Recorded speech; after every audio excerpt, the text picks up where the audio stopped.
Get ready for Friday Night Football on WECT with Zach Solon. Sponsored by Corning Credit Union Mortgage and Hardee's.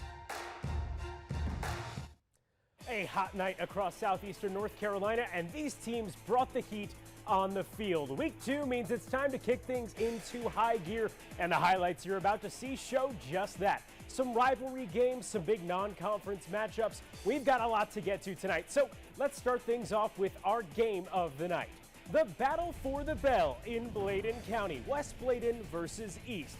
Eagles have won 21 of 22 against the Knights coming into this one. Check this out, onside kick to start the game, and East recovers. That's one way to show you're ready to play. We're going to pick this one up that same drive, and it's all about the run game for East Bladen tonight. That's Mason Brooks finding holes in the Knights' defense, and he would make the first house call of the night, 7-0 Birds. East would recover another onside kick and get the ball right back, and if it ain't broke, don't fix it. Another handoff to Brooks and another touchdown, this time for 23 yards, and the Eagles up 2 scores.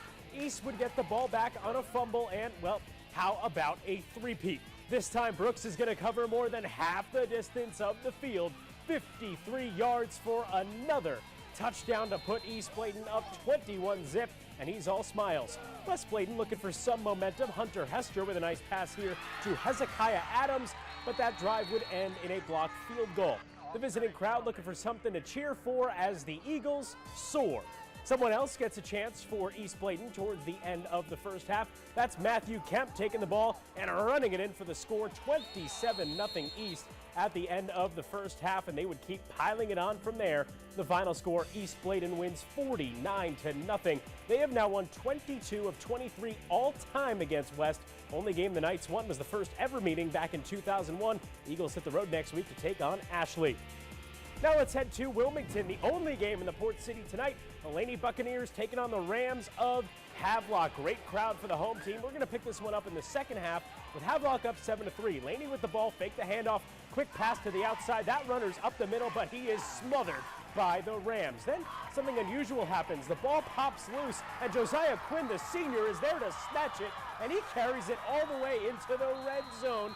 Laney now within striking distance, somewhere they didn't think they'd be. Colby Little, the quarterback, keeps it himself and runs it in for a touchdown to put Laney on top. But can they keep it going in the tight contest? Their defense is going to answer the bell right here. Havelock's quarterback scrambles, then decides he doesn't want the ball anymore. The Buccaneer defense pounces on the receiver right here, and they bring him down for a loss of yards.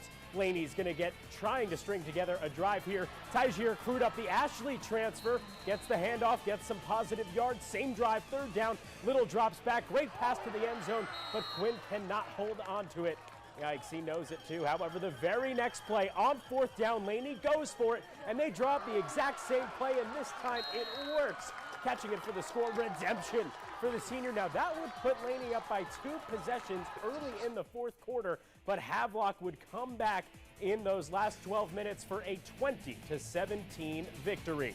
Now let's head down to Southport and South Brunswick High School. The Cougs home opener after a win last week, hosting the Stallions of South Columbus. And it's the Cougars, the boys in blue, who are going to come out firing. That's quarterback Jamison Prince throwing a beauty right here, dropping it right into the old bread basket. Keyword being dropped. Jordan Davis can't hang on to the easy touchdown. Could that come back to backfire? Well, very next play, you think Prince has given up? No, he's gone. That's a 44-yard house call for the quarterback. Cougs take a 7-0 lead early. Coach Rocky Lewis, well, we're going to check in with him. Now, he might not look happy here, but his team already has a lead in this one. Second quarter now. Prince goes back to Davis. This time, Davis does most of the work.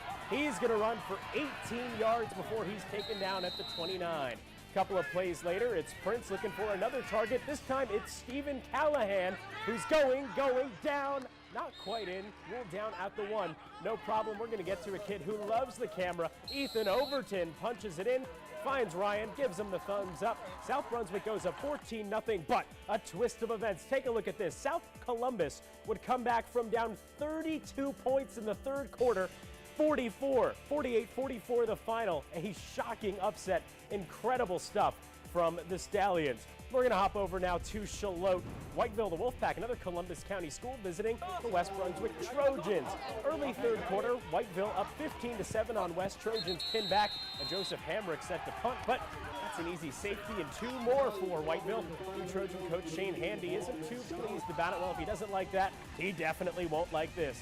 They don't call him Amari Good. He's Amari Best, and he shows why. 16 yards for this touchdown. Pack up 24-7. Still in the third, check out this incredible run from Nelligan Powell. He sees daylight, then outruns almost everyone, breaking tackles, going through, diving into the end zone. Nobody can stop this kid. That's a 77-yard masterpiece. What was a one-score game at the beginning of the quarter is now a 31-7 Pack lead. West's offense could get nothing going. Montrez Holland right here is going to bring down the quarterback, Tristan Williams. That's a sack, securing the victory for the Wolfpack. Final score here, 31-7. Whiteville improves to 2-0 on the season. West Brunswick is yet to pick up a victory. They head across state lines next week to play North Myrtle Beach. Whiteville's home opener is set for next week against the Tigers of James Keenan. Let's head up now to Rocky Point. The Trask Titans taking the field. They won last week after their opponent forfeited in the second quarter. Hobton would not do the same tonight.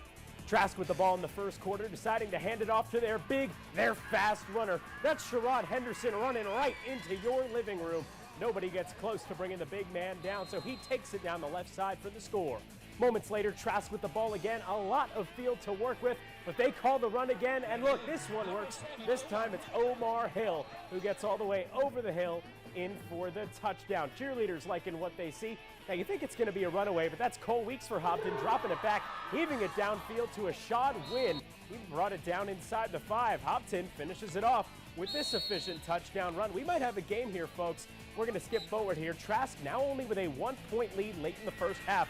Hobton giving it to him, but the Titans have an answer. It's another run down the left side. This one works for Trask again. Omar Hill for the score. And the final score here, Trask wins 57-39.